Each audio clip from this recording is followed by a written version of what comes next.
Hello students, welcome to our YouTube channel.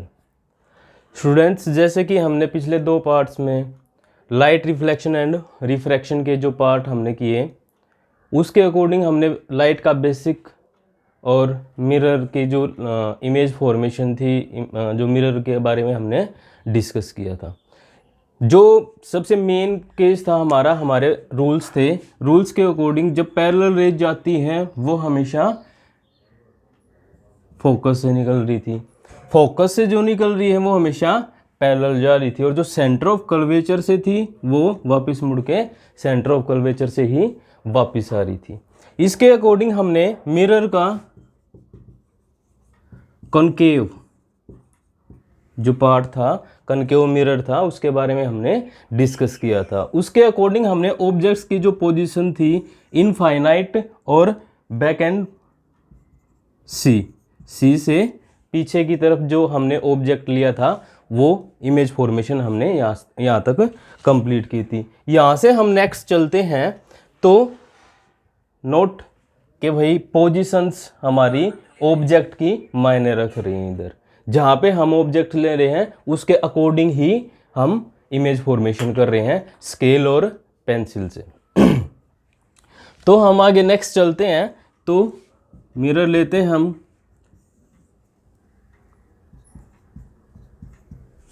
C point लेते हैं। पहले हम सी से बैक एंड की तरफ हम ऑब्जेक्ट को ले रहे थे। अब जो पोजीशन आ रही है मेरी ऑब्जेक्ट की वो सी पे आ रही है। तो फर्स्ट रूल के अकॉर्डिंग हम चल रहे हैं तो रेज जाएंगे हमारी पैरेलल, और पैरेलल हमेशा कहाँ से गुजरती हैं? हमारी फोकल से गुजरती है। सेकंड रूल के अकॉर्डिंग फोकल से जो निकली वो हमेशा कैसी जाएंगी? हमारी पैरेलल जाने वाली है। मेरा थोड़ा सा ये पोजीशन बिकॉज मैं स्केल और पेंसिल यूज नहीं कर रहा तो इधर आ गया है। बट जब आप स्केल और पेंसिल यूज करोगे ये बिल्कुल इधर आके टिक होगा आपका। बिल्कुल पोजीशन ए डैश और पी डैश, जो ऑब्जेक्ट की पोजीशन थी हमारी कहाँ पे थी? अब की बार सेंटर ऑफ कर्वेचर के ऊपर थी। पैरेलल गई है रेज, फोकल से निकली, फोकल से निकाली तो हमने पैरेलल निकल गई। टू रूल्स के अकॉर्डिंग हमारी इमेज फॉर्मेशन यहाँ से कंप्लीट होगी। फिर से वही फंडा है। वही फर्स्ट क्या है मेरा? नेचर। सेकंड नंबर है मेरी पोजीशन, और थर्ड क्या है मेरी? साइज। अगर ये आपको फर्स्ट टाइम आप ये लेक्चर देख रहे हो तो सेकंड वाला एक बार लेक्चर आप जो सेकंड वीडियो है वो आप जरूर देखें, आपको ये सब कुछ समझ में आ जाएगा अच्छे से। तो फर्स्ट ऑफ नेचर है। नेचर में हमारी जो चीज़ थी फर्स्ट ऑफ ऑल क्या था? सच में मीट कर रही है तो क्या है हमारी? ये रियल है, और रियल है तो हमेशा क्या है मेरी? इनवर्टेड जाएगी। पोजीशन की बात करें तो इमेज की पोजीशन कहाँ बन रही है? बिल्कुल सी के ऊपर, at C, centre of curvature के ऊपर। नोट करना है इधर से पोजीशन हमारी हमेशा इमेज की रहे। मैं बता चुका हूँ नेचर, पोजीशन एंड साइज हमेशा आपका क्या किसका चलेगा? इमेज का चलने वाला है। इधर से देखेंगे हम पोजीशन हमने फाइंड आउट कर ली और साइज की फाइंड आउट कर ली। यहाँ से देखने से भी पता चल रहा है कि जो हमारा ऑब्जेक्ट का साइज है वही साइज किसका? हमारा इमेज का है। तो क्या करेंगे हम? Same size. देखना हम इनफाइनाइट पे ले रहे थे, इसके बाद हम सी से बैक एंड की तरफ लिया है। अब किसकी बारी थी? हमारी सी के ऊपर थी। अब सी से हम लोगों को आगे चलना है। अभी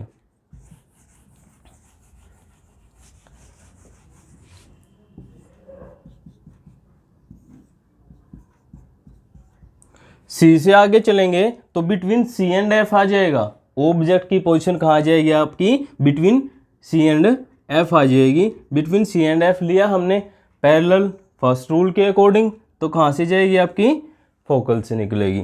तो इधर से हम फोकल से निकालेंगे और कहाँ निकाल देंगे? हम इस तरफ निकाल देंगे। यहाँ से निकालने के बाद फिर से वही 3 पॉइंट है मेरे, position, size and nature. Nature के अकॉर्डिंग रियल में मीट कर रही हैं। रियल है तो क्या है? इनवर्टेड है। इसके बाद साइज की बात आती है तो थोड़ा सा इसे लार्ज साइज, ठीक है। और इसके बाद बात आती है हमारी नेचर हो गया, हमारा साइज हो गया, अब पोजीशन। पोजीशन कहाँ लग रही है आपको? सी से बैक की तरफ, सी से बैक एंड, तो बैक एंड सी इसकी क्या हो जाएगी? पोजीशन हो जाएगी। तो इससे नेक्स्ट चलेंगे हम। नेक्स्ट चलते हैं।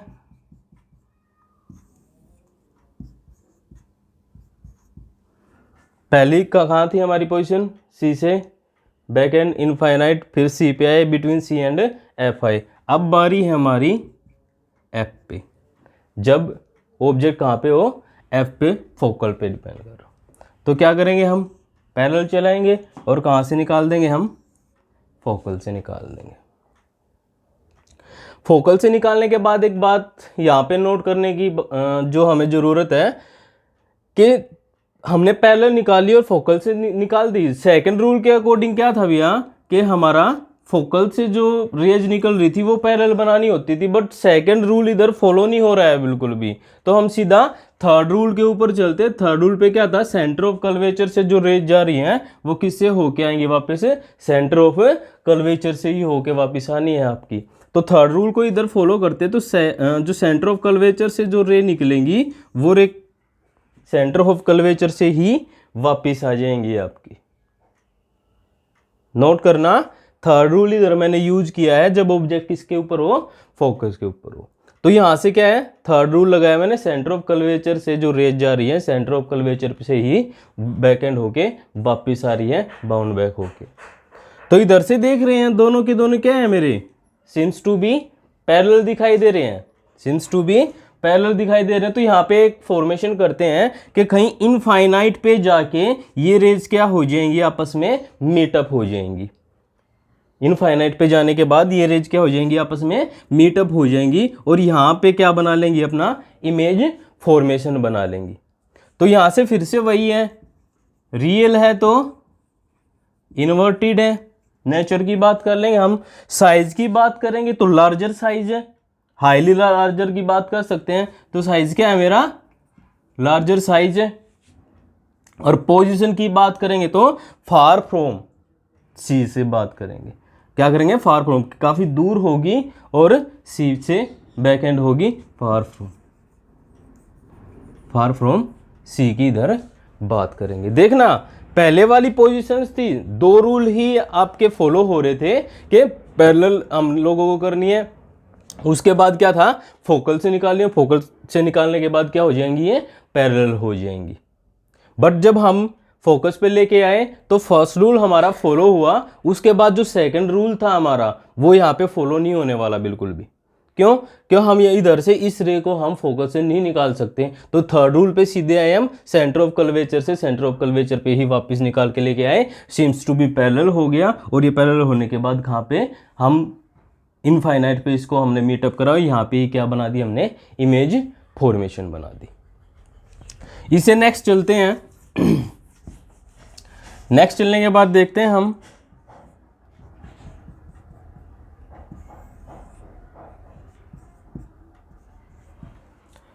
पोजीशन।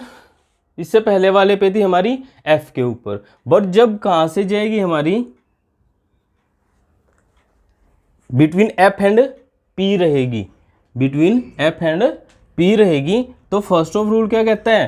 पैरेलल जाएगी, और पैरेलल जाने के बाद किससे निकल जाएगी? हमारी फोकल से निकल जाएगी। बट सेकंड रूल इधर भी फॉलो नहीं हो रहा है, तो इधर भी क्या करेंगे हम? थर्ड रूल फॉलो करेंगे। और थर्ड रूल के अकॉर्डिंग क्या आता है? सेंटर ऑफ कर्वेचर से सेंटर ऑफ कर्वेचर पे ही ये वापिस आ जाएंगी। तो भाई सेंटर ऑफ कर्वेचर से सेंटर ऑफ कर्वेचर पे ही मैंने इसको वापस ले लिया। बट ये यहाँ से वाइड होती चल रही है, तो ये पैरेलल नहीं है बिल्कुल भी, और पैरेलल नहीं है तो ये कहीं पे भी जाके नहीं मिलने वाली है।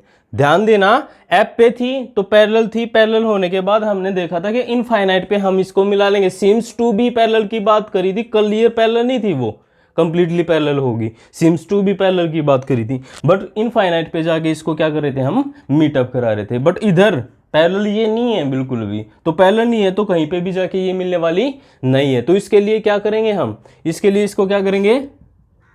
नेक्स्ट की तरफ बढ़ाएंगे और यहाँ पे जाके अपने आप मिला देंगे। इस वे को क्या बोल देते हैं? इमेजिनरी वे, जो हम सोच के ही मिलाया है, रियल नहीं है ये बिल्कुल भी। ये इमेज हमारी रियल नहीं है, हमने क्या करा है? इमेजिनरी वे बनाया है और नेक्स्ट आगे जाके इसको क्या कर दिया है? मीटअप करा दिया है कुछ। तो ये रियल नहीं है तो कैसी होगी मेरी? इरेक्ट होगी। रियल नहीं है तो कैसी होगी? इरेक्ट होगी। और इरेक्ट हमेशा क्या होती है आपकी? वर्चुअल होती है। इरेक्ट हमेशा क्या होती है आपकी? वर्चुअल होती है। पोजीशन है तो फॉर फ्रॉम पी से आगे की तरफ होगी ये। और साइज की बात करेंगे तो साइज क्या है? लार्ज साइज है ऑब्जेक्ट के अकॉर्डिंग। तो मैं सोचता हूँ आप लोगों को भाई ये अच्छे से समझ में आई होगी, image formation of concave mirror. यहाँ तक हम जो पोजीशन ली थी हमने इनफाइनाइट ली थी, बैक एंड फ्रॉम सी ली थी, एट सी ली थी, बिटवीन सी एंड एफ ली थी हमने, एफ के ऊपर ली थी, और बिटवीन एफ एंड पी ली थी। तो आपकी बुक्स के अकॉर्डिंग, एनसीईआरटी के अकॉर्डिंग ये पोजीशन आपकी ऑब्जेक्ट की है, और इस ऑब्जेक्ट की पोजीशन के अकॉर्डिंग हम लोगों ने यहाँ पे इमेज फॉर्मेशन की है, इमेज की पोजीशन, नेचर और साइज फाइंड आउट किया है। तो जो रूल्स लगने हमारे 3 रूल थे हमारे, कि जो पैरेलल रेज जा रही हैं वो हमेशा फोकल से निकलेंगी, फोकल से निकलने वाली रेज हमेशा क्या हो जाएंगी? पैरेलल हो जाएंगी, और सेंटर ऑफ कर्वेचर से जो रेज निकलेंगी वो वापस सेंटर ऑफ कर्वेचर से ही वापस हो लेंगी। तो इसके अकॉर्डिंग आई थिंक आप लोगों को समझ में आ गया हुआ कि एक कनकेव मिरर कैसे इमेज फॉर्मेशन कर रहा है। तो इससे नेक्स्ट चलते हैं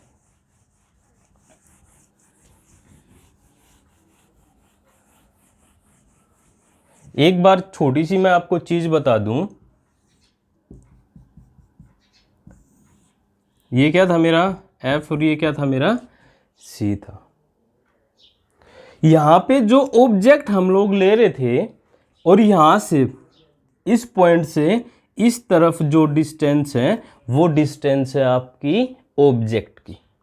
इधर से ऑब्जेक्ट ले रहे थे हम, और ये डिस्टेंस होगी आपकी ऑब्जेक्ट की डिस्टेंस होगी, और ऑब्जेक्ट हमेशा क्या लिया जाता है आपका? यू से नोट किया जाता है। यहाँ पे आपकी इमेज फॉर्मेशन हो रही थी, इमेज फॉर्मेशन है तो यहाँ से यहाँ तक की जो डिस्टेंस है आपकी क्या किसकी डिस्टेंस रहेगी? हमेशा इमेज की डिस्टेंस रहेगी, और इमेज वाली जो डिस्टेंस है वो हमेशा हम v से नोट करते हैं।